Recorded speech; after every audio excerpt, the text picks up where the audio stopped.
Hi, thanks for joining me for this week's quick business tip. Today we're going to talk about the best way for you to get reviews and referrals. So the first way is super simple and it's obvious. You have to ask. Don't just assume that if people like your product or service that they are going to leave you a review. The reality is that we are all very busy, but most people, especially when they're happy with what you've offered them and the value that they received from you, are more than happy to leave a review for you. You just have to tell them that you'd like some help. And that is a word that I like to use a lot when I am asking someone to take an extra effort that is completely outside of any obligation that they have to me, right? Because I have found, and I know that I read this somewhere and I can't tell you where, but people are more likely to say yes if you start with, can you help me? Or end with, can you help me? People just inherently want to be helpful. So all you have to do is say, can you help me?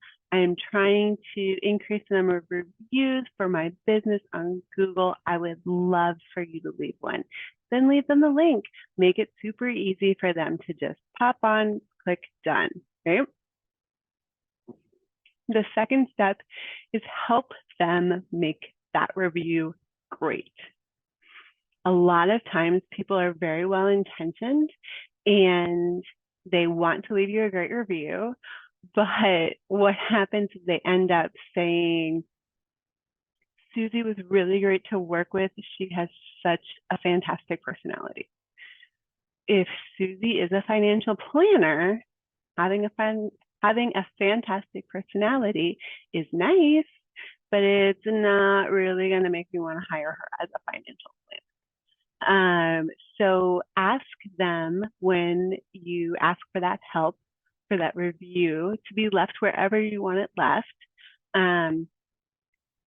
Ask them to mention where they were in their process, life, journey, situation before they started working with you. And then ask them to also mention the results they achieved. And if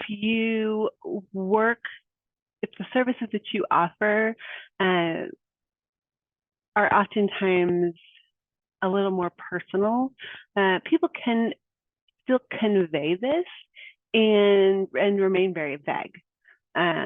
So just help them think through what makes a good review.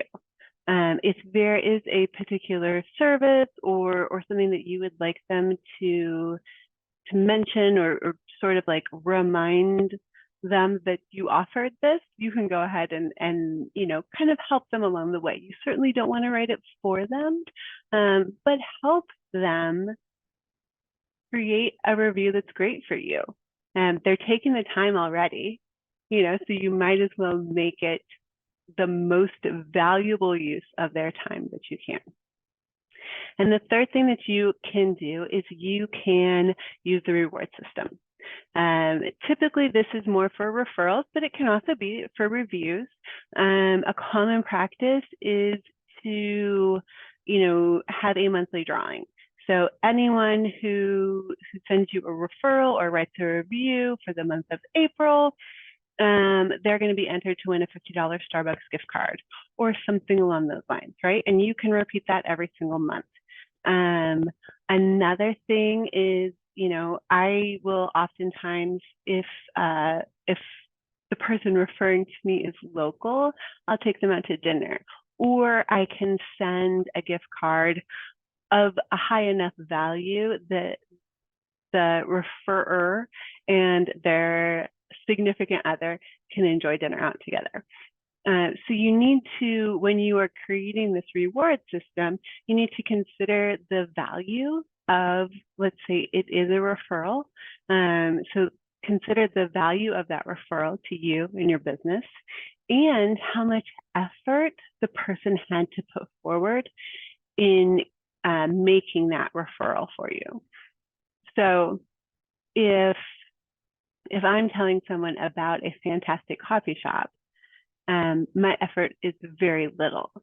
But if I am, referring someone to a business coach who charges $20,000 for 3 months, that's huge. Like, you can't just say, hey, this person's great, you should give them a call. You really have to kind of like almost sell that. Sort of like tell your story, what this person did for you while you're, talking to the person that you are referring them business to. So, consider the value to your business, the effort put forth, and then create a reward system that matches those two. Building a tribe of raving fans is an essential step in every marketing strategy. If you don't already have a review and referral strategy in place, these 3 tips are a fantastic place to start. And when you're ready to take the next step in growing your business, I'd love for you to schedule a free call with me so that I can start you on the next step in your continued success. Thanks for joining me this week. Come back next week. I am Jennifer with Who's Your Web Chic.